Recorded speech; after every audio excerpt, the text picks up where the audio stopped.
Yo, what's going on, guys? Welcome back to a very special episode of Easy Buckets. How are you guys doing today? Hope you're having a fantastic day so far. In today's video, I got something that I guarantee you guys are going to love, especially if you love the Lakers.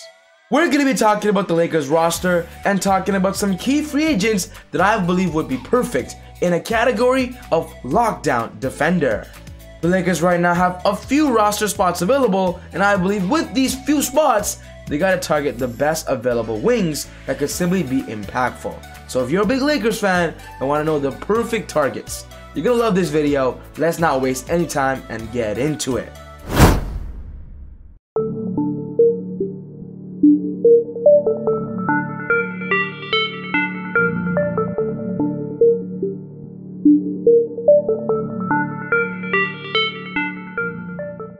As we speak, the Lakers currently have 12 players on their roster, 2 Exhibit 10 players, and 2 two-way players, which means they have a total of 3 spots available on signing the perfect free agents. The biggest conversation right now is with their final roster spot. Who should they target? Should they target a center, a point guard, or more importantly, a wing or forward type player? The best part of any basketball or sports community is the conversation we all talk about, what we believe is the best. Some people believe the Lakers need a new point guard, some people believe the Lakers need a new center, but for this video, I'm going to be arguing the fact that I believe they should solidify one more 3-and-D player, a player that simply be a lockdown defender.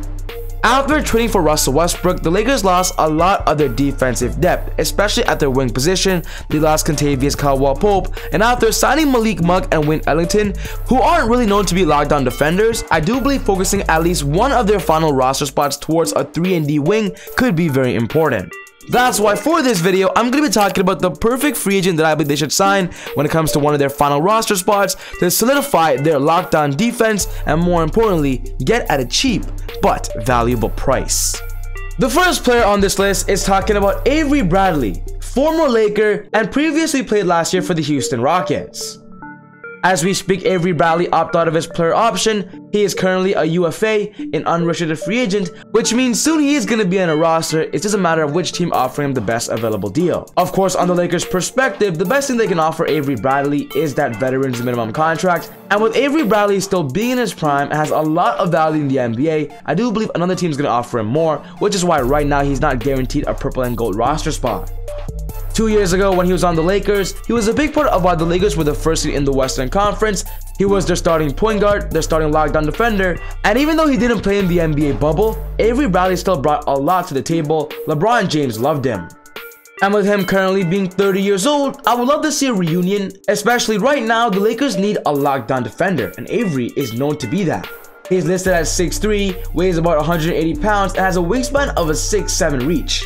And playing in 22 minutes last year, he averaged about 6 points, 2 rebounds, and 1 steal per game, shooting 37% from the field goal and 32% from the three-point line. These are elite numbers for Avery Bradley, but we've definitely seen better.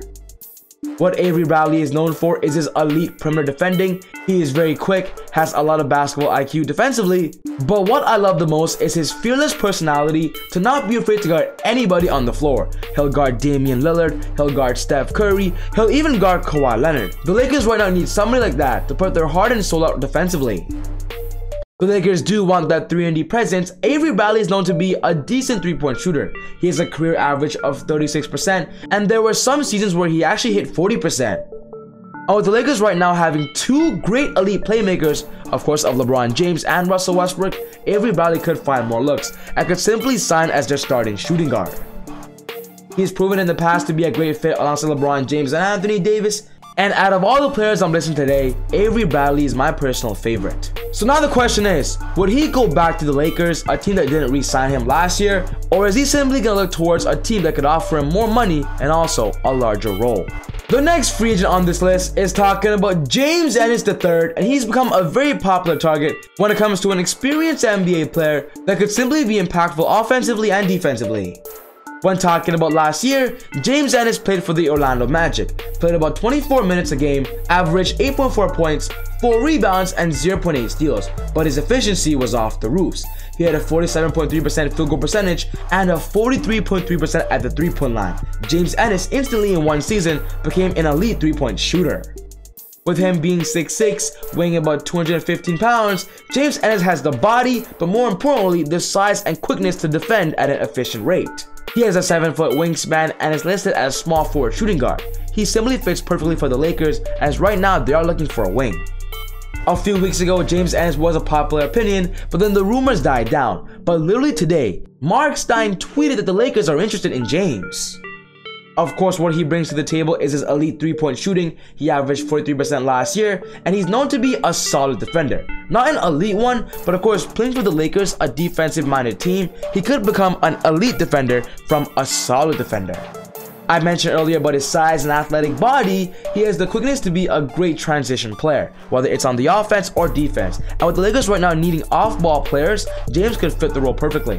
Of course, the biggest question about James though is, was his 3-point shooting efficiency a fluke last year? Can he continue the same thing? And 2, does he want a minimal role? He's in his prime, has a pretty decent value in the NBA. Maybe another team can give him more minutes, because with the Lakers, he won't be getting a lot. If the Lakers can offer him a veteran's minimum contract and he signs it, that's a bang for the buck.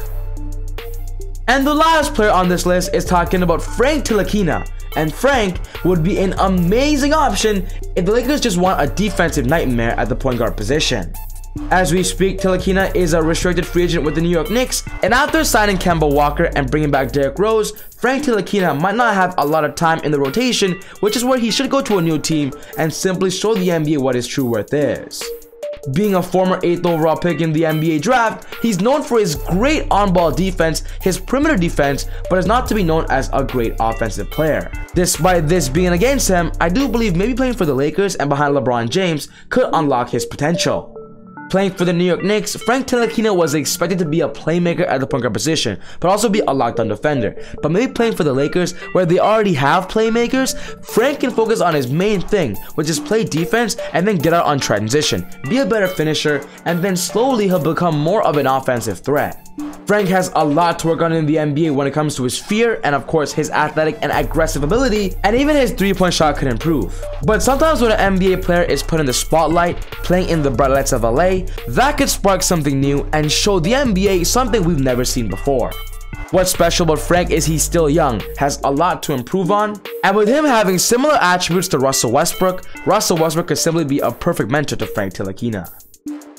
If the Lakers want a point guard as a lockdown defender, Frank is the best available right now. Target him, he's young, and of course, he's not old like your previous free agent signings. So yes guys, this wraps up my video for today, talking about 3 free agents that I believe will be perfect in a lockdown defensive perspective. What's most important to me is I want to know your thoughts. Which of these players do you believe is the perfect target, or do you believe there's somebody out there they should focus on? Put your thoughts down in the comments below. But other than that, take it easy, God bless, and I'll see you all next time on Easy Buckets. Woo!